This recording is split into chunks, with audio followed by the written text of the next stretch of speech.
অভিভাবকের সাথে কথা বলবো, দেখি চাচা আমাদের কি বলে আমাদের। চাচা আপনি কি সম্পর্কে কথা বলি? আমাদের স্কুলের কি বলেন। স্কুলের অবকাঠামো যে সমস্ত কাজগুলো আছে সেগুলোর জন্য ছাত্র জনতা এবং আমরা অভিভাবক যারা আছি, আমরা সেজন্য আমরা একত্রিত হয়েছি। আমরা প্রধান শিক্ষক এবং তার সহকারী শিক্ষক যে মন্তাজুল আছে ওনার, বা তারপরে আব্দুল রাজ্জাক মাস্টার, এগুলো আমরা পদত্যাগ চাচ্ছি।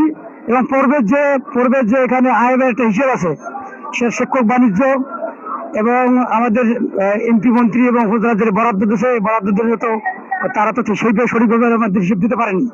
আমরা সেগুলোর জন্য আজকে এখানে আসছি, তাদের আমরা পদত্যাগ চাই। এবং পরবর্তীতে আমাদের বাচ্চারা বা আমাদের অভিভাবকরা আমাদের যে বিভিন্নভাবে বাচ্চাদের কাছে টাকা হয়রানিভাবে নেয়, এগুলো যেন না হয় এবং সুসম্পন্ন একজন শিক্ষক বা তার সহকারী শিক্ষক যদি এখানে আসতে পারে, সেই লক্ষ্যে আমরা আজকে তাদের পদত্যাগের দাবিতে ছাত্র জনতা এক হয়ে আমরা মন্না স্কুলে এসেছি। সবাইকে ধন্যবাদ। আসসালামু আলাইকুম।